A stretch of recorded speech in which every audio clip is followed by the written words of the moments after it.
Madame Thiam Khadija Sow, enseignante, première adjointe au maire de la mairie de Médina. ndax fêter la femme, poser une question à une femme normalement war naa cee mën a tontu may sant yàlla nag ba mu dalee ci man impression bi ma ci am mooy première chose satisfaction ak tuuti kaas nag li tax kaas bi mooy la femme ne devrait pas se fêter en une seule journée là moom je déplore vraiment ndax li ñuy tuddee femme bu ñu nee femme c'est la nation, c'est la mère, c'est la sœur, c'est tout ce qui représente le monde. Donc femme normalement waroon na am 1 mois pour ñu fêter la femme mais nag tepp moo gën yuret ci sant rek ni femmes yi dañu war di leen sargal saa su ne ndax gis nañu ni ñu nekkee li ñuy dund surtout fii parce que le milieu vécu rek nga mën a xam doo mën a wax en dehors mais xam naa li ñuy dund fii la ñëpp di dund kon fêter la femme day jaadu day nekk lu jaadu lool wax fa dëgg neex yàlla ñu ci sant yàlla nag ba ñu dédier une journée voire même 2. L'inspiration féminine inspiration de xalaat la kon yaatal nañ bu ñu demee ba boole ci la femme ba féminiser ko yaatal nañ ndax nag boo koy xoolee fii mu nekk nii gisuma ci biir société bi benn institution voire entreprise ak lu mu mënti doon lu jigéen dugalul loxo mu mën a dem foog naa fii ñu toll nii lépp lu ñu bëgg mu avancer wala mu am débouché bu satisfaisant il faut jigéen bokk ci évolution le monde évolue man non seulement sax femme daawul voter mais man dama koy jël sama exemple bopp man bi may commencé bokk ci ay élections vote yàggul moi je suis issue d'une famille militaire mon père a été militaire te ñëpp xamoon nañ ne les hommes de tenue daawuñu bokk ci ay élections mu génn ci nag sama ñoom yaay ak ñëpp ba ñun ça ne nous intéressait même pas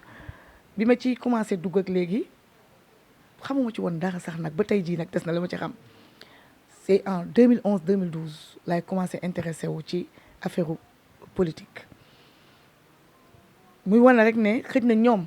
militaires yooyu xëj na foofu la ñu inspiré wu woon wala ak famille tukuleur bi ma bokk ñoom dañu gëm trop tradition ba nga xamante ne ñun jigéen ñi tout le temps dañu doon relégué au second plan peut-être waxuma loolu la nag mais loolu aussi def na peut-être que ni évolution bi ak jàng bu bees bi ak tamit ñu gis ne rek ne seul l'homme ne peut pas tout faire dans ce monde vraiment parce que bu ñu defee élection góor ñëpp def seen élection ñu voté élire kenn mais buy gouverner du gouverner les hommes seulement on parle du monde il faut du tout pour faire un monde et les femmes nag vraiment am nañ ci doole xam naa bi ñu demee ba xool xam ne nag vraiment femmes yi am na lu ñu ci war a mën a indi ci lañ ubbi buntu yi ñu war a mën a dugg te gis nga changement bi dañu dem ba nga xamante ne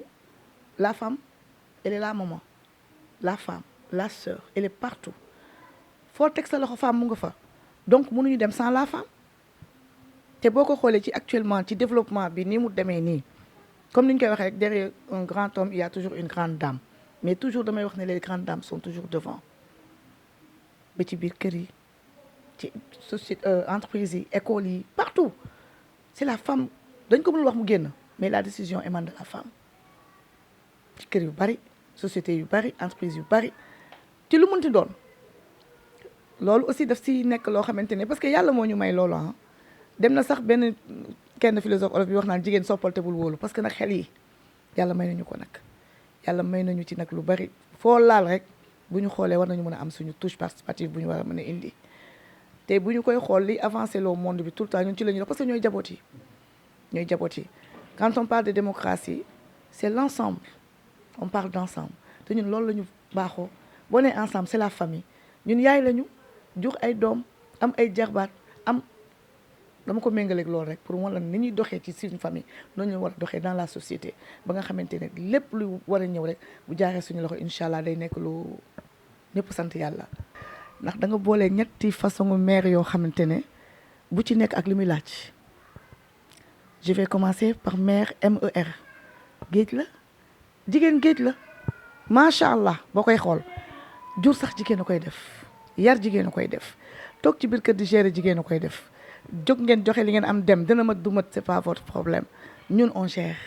yàlla may nañu loolu maanaam géej ëmb na lépp kumpa la nag lépp a ngi ci biir foo lamb rek mu ne nañ fa sant yàlla côté boobu mère M accent grave RE ñooy jur ba tey rek boot ñëpp jaboote ñëpp ba ci borom kër yi yaay lañ ci ñoom rakk jëkkër yi mag jëkkër yi yaay lañ ci ñoom cousin yi cousines yi yaay lañ ci ñoom rawatina ki nga jur sa biir nàmpal ko ci sa ween mun nañ uuf ñëpp mun nañ nekk ku nekk beneen bi nag muy fonction bi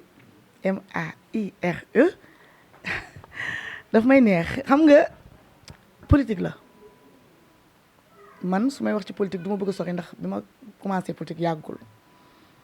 wax naa la ko sànq 2011 2012 te dara dugalu ma ci lu sama gox man je suis enseignante fii laa juddoo Gibraltar sëy si fii kon génnuma gox bi kon fii laa bokk mais su ma la waxee nii li ma fi nekk di jàngee Kennedy gii nag musuma la wax ni fii mooy mairie mënuma ko xam ça ne m'a jamais intéressé mënuma la wax ni fii mooy buntu mairie dama doon ne marché leen mais xaw ma mairie may gis suñu koñ fii ni mu meloon nekk cadre de vie boo xamante ne vraiment Sibérie la ñu tuddee woon ndax ni mu féexe woon ba glacial ñu tuddee ko Sibérie ñuy dem ba ak affluence bi fi am les mécanos yi fi yàqu trop ma ne mais pourquoi pas dem jege ji ñi nga xamante ne ñoo yor environnement bi muy la mairie moo ma dugal ci may dem di xool dara dugg ma kumpa rek nag di xool ba sama leader monsieur Amadou Bamba Fall nu ma remarqué mënuma la ko expliquer créé na mouvement am tuddee ko la nouvelle vision mu commencé si ay jeunes yi di ma ñëw di seet parce que man sama école xale yëpp man samay xarit lañ ñu ñëw di ci waxtaan ma jékki-jékki mu créé la nouvelle vision femme la nouvelle vision femme am na keneen ku ko njëkkoon yor ñu ciy ànd man je faisais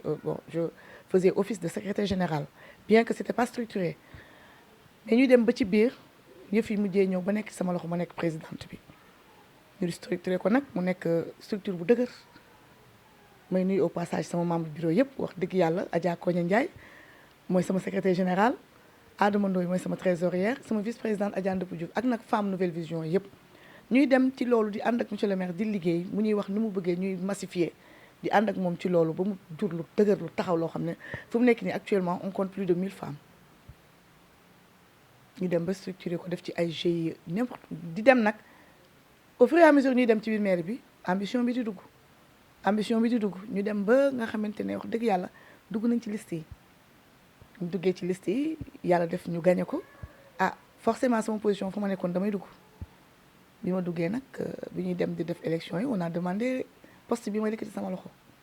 loolu moo ma indi ci lii franchement parlant ragaluma ko nag pour ñëwaat ci sa question ndax lu ñu mën a gérer la rek mbir mi du dara jàppalante la rek ak waxtaan seule la communication paie ak bañ a tëju déglu ñëpp ndax man li ma doon xeex laata ma ciy dugg foog naa ne su ma ñëwee du ma ko doxalee yàlla def nag suturaal ma nekk la première adjointe mu tombé ci man donc je suis entrée dans l'histoire muy fierté trop ci man te ma fas yéene ci def loo xamante ne ci sama xalaatu bopp indi sama touche féminine personnelle boo xamante ne bis bu ëllëgee itam bu ñuy cité daañu cité lu baax lu ma fi def wala lu ma fi bàyyi di ñaan nag ñëpp jàppale ma rek ñëpp talal naa ñëpp loxo daal en quelque sorte booy wax femme commune bi da nga leen di dolli mais dinaa nga dëkk gis nga femme yi ni ñu mel engagé soo xëyee suba ñoom ngay njëkk a taseel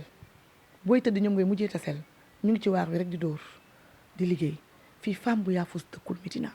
man xamuma ko bokk ku jàng ak ku jàngul la femme ménagère moo gën a mën a active que sax kii dem bureau di ñëw tout le temps ñu ngi ci terrain bi da nga leen di dolli rek na ñëpp ñëw man li ma décidé mooy bon je peux passer par les associations parce que y en a tellement fii ci biir Médina convoqué ñëpp rek ñu toog autour d'une table xool comment on peut développer notre Médina à travers la femme bien sûr ku nekk nga xool fa ngay yëngu secteur bi nga nekk ñu seet lu ñu ci mën a def financement yaa ngi fi yeneen façon yaa ngi fi formation yaa ngi fi parce que entrepreneuriat féminin loolu la ñu wax transformation fruits et légumes yaa ngi fi céréales yaa ngi fi commerce baa ngi fi leneen ak leneen lu jigéen mën a def ku nekk boo ñëwee rek wax yow ci li ngay bëgg a yëngu ñu mën la ci jàppale nag topp la ba am ci résultat bi ñu bëgg parce que dama foog ne benn foyer bu nekk ci biir Médina su amee kenn koo xam ne jigéen la nga jóg di yëngatu war ngaa mën a yóbbaale ñu bari te buntu la ma fas yéene ci nag wax dëgg yàlla di ñaan yàlla mu jàppale ma ci nag ba ma réussir mission boobu parce que sama premier objectif ci liggéey bi loolu la. les femmes de Nder dafa am cause bu ñu doon xeex le 8 mars femmes yi dafa am cause bu ñuy laaj Nder dafa nekkoon loo xamante ne dootul amati moo tax mënumaa gënal li nga xamante ni ci la ñu dëkk fas yéene mu dem boobu may gënal muy le 8 bii